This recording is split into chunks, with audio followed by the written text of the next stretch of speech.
যারা textile engineering পড়াশোনা করছে বা টেক্সটাইল ইঞ্জিনিয়ারিং পাশ করে চাকরি করছে, তারা কোনো না কোনো সময় সাস্টেইনেবিলিটি বা সাস্টেইনেবল টেক্সটাইল শব্দটা শুনেছে।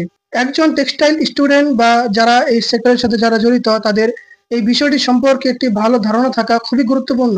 কারণ পরবর্তী দশকে এই সাস্টেইনেবল টেক্সটাইলের compound annual growth rate CAGR বা বার্ষিক গড় বৃদ্ধি দাঁড়াবে প্রায় 9 থেকে 12%, যা ইঙ্গিত দেয় একটি গুরুত্বপূর্ণ পরিবর্তনের দিকে, যেখানে উৎপাদনে পরিবেশ বান্ধব হয় হচ্ছে মূল লক্ষ্য বা মূল উদ্দেশ্য।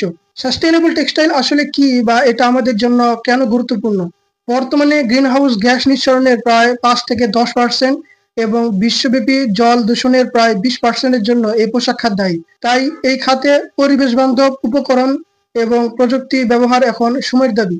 সাস্টেইনেবল টেক্সটাইল হলো এমন এক ধরনের ফেব্রিক বা ফাইবার যেটা উৎপাদনে পরিবেশের উপর প্রভাব কম পড়ে, এটি পুনর্ব্যবহারযোগ্য এবং পরিবেশ বান্ধব। বিভিন্ন ধরনের সাস্টেইনেবল ম্যাটেরিয়াল রয়েছে। আমি যদি কিছু উল্লেখযোগ্য ম্যাটেরিয়াল সম্পর্কে আলোচনা করতে চাই, যেমন অর্গানিক কটন। আমরা জানি রাসায়নিক এবং কীটনাশক পরিবেশের জন্য কতটা ক্ষতিকর।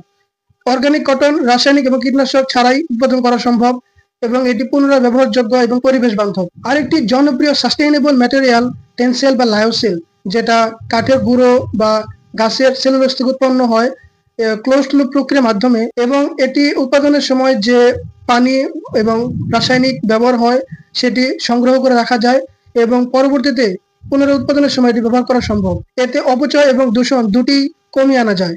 আরেকটি গুরুত্বপূর্ণ সাস্টেইনেবল ম্যাটেরিয়াল হলো হ্যাম্প, যেটা খুব দ্রুত বেড়ে ওঠে এবং এটি উৎপাদনে পানির কম প্রয়োজন হয় এবং কীটনাশকের প্রয়োজন হয় না। এটি খুবই শক্তিশালী এবং দীর্ঘস্থায়ী, তাই এটির মাধ্যমে তৈরিকৃত কাপড় দীর্ঘদিন ব্যবহার করা যায় এবং এটি পুনরায় ব্যবহার করার যোগ্য। এছাড়াও রয়েছে রিসাইকেল পলিস্টার। আমরা জানি যে প্লাস্টিক বোতল এসব পরিবেশের জন্য মারাত্মক ক্ষতিকর। এটি মাটিতে মিশে না বা পানিতে ডোবে না, যার ফলে এটি মাটির উর্বরতা নষ্ট করে, বিভিন্ন জলাশয়ে পানিতে বা নদীতে মিশে জল দূষণ করছে। এই রিসাইকেল পলিস্টার পরিত্যক্ত প্লাস্টিক বোতল থেকে উৎপাদন করা হয়, যার ফলে নতুন করে প্লাস্টিক উৎপাদনের প্রয়োজন হয় না এবং বর্জ্য কমায়। তবে এর একটি সমস্যা হলো এর মাইক্রোপ্লাস্টিক দূষণের ঝুঁকি রয়েছে। এটা আমাদের আরো চিন্তা ভাবনা করে আরো গবেষণা করে এই সমস্যার সমাধান করতে হবে। এছাড়া আরো বিভিন্ন ধরনের উদ্ভিজ বা সামুদ্রিক উৎস থেকে আমরা বিভিন্ন ফাইবার, যেমন বায়োটেক্সটাইল বা বায়োডিগ্রেডেবল ফাইবার পেয়ে থাকি, যা পরিবেশ বান্ধব। সাস্টেনেবল ম্যাটেরিয়ালের সাথে সম্পর্কিত আরেকটি গুরুত্বপূর্ণ কনসেপ্ট হলো সার্কুলার ফ্যাশন। এর মূল লক্ষ্য হলো কোনো পণ্যের জীবনচক্র যতটা সম্ভব দীর্ঘ করা।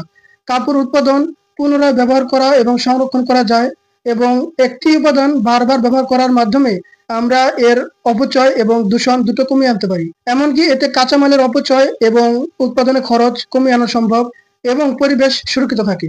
এবার কিছু উদ্ভাবনী স্টার্টআপ ও প্রযুক্তি নিয়ে আলোচনা করা যাক। বিশ্বের বিভিন্ন দেশের বিভিন্ন উদ্ভাবনী কোম্পানি এই সাস্টেনেবল ম্যাটেরিয়াল নিয়ে কাজ করছে। যেমন ফিনল্যান্ড ভিত্তিক একটি স্টার্টআপ স্পিনোভা, যারা রাসায়নিক বিহীন প্রক্রিয়ায় উদ্ভিজ উৎস থেকে টেক্সটাইল ফাইবার তৈরি করছে। তাদের এই টেক্সটাইল ফাইবারের মূল বৈশিষ্ট্য হলো এটি উৎপাদনে পানির প্রয়োজন হয় খুবই কম এবং কীটনাশকের প্রয়োজন হয় না। তাদের তৈরি এই ফাইবার সম্পূর্ণ বায়োডিগ্রেডেবল এবং পুনর্ব্যবহারযোগ্য, যার ফলে প্রচলিত তুলা বা পলিস্টারের তুলনায় এটি অনেক বেশি পরিবেশ বান্ধব। এছাড়াও রয়েছে যেমন মার্কিন যুক্তরাষ্ট্র ভিত্তিক স্টার্টআপ ইভনো, যারা পুরনো কাপড় পুনরায় প্রক্রিয়াজাত করে নতুন ফাইবার তৈরি করছে। তারা এই প্রযুক্তির নাম দিয়েছে নিউ সাইকেল।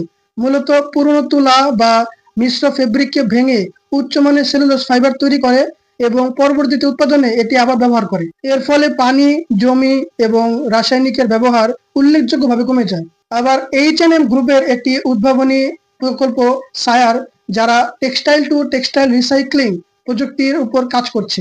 তাদের লক্ষ্য হলো পুরনো কাপড় থেকে নতুন কাপড় তৈরি করা, অর্থাৎ এমন একটি সিস্টেম তৈরি করা যার মাধ্যমে পুরনো কাপড়কে বারবার ব্যবহার করা সম্ভব। তাদের এই প্রযুক্তি ভবিষ্যতে টেক্সটাইল শিল্পে বর্জ্য কমাতে এবং কাঁচামালের উপর নির্ভরশীলতা কমাতে উল্লেখযোগ্য ভূমিকা রাখবে। এবার কথা বলা যাক বাংলাদেশে সাস্টেনেবল টেক্সটাইলের ভবিষ্যৎ কি।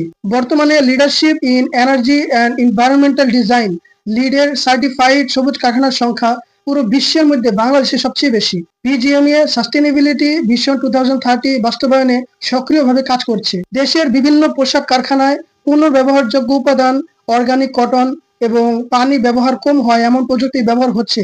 লোটাস সিল্কের মতো উদ্ভাবনী টেক্সটাইল উদাহরণস্বরূপ। এমনকি 2030 সালের মধ্যে আমেরিকা ও ইউরোপের বাজারে সাস্টেনেবল উৎপাদিত পণ্য গ্রহণযোগ্য হবে এমন নীতিমালা শুরু হচ্ছে। তাই এটি শুধু এখন একটি দায়িত্ব না, এটি আমাদের ব্যবসায়িক টিকে রাখার একটি অন্যতম শর্ত। এবং এটা আমরা যারা নতুন টেক্সটাইল গ্রাজুয়েশন শেষ করে চাকরিতে জয়েন করছি বা যারা নতুন ভবিষ্যতের হাল ধরবে টেক্সটাইলের, তাদেরকে এটা নিয়ে চিন্তা ভাবনা করতে হবে এবং এভাবে আমাদের আগাতে হবে।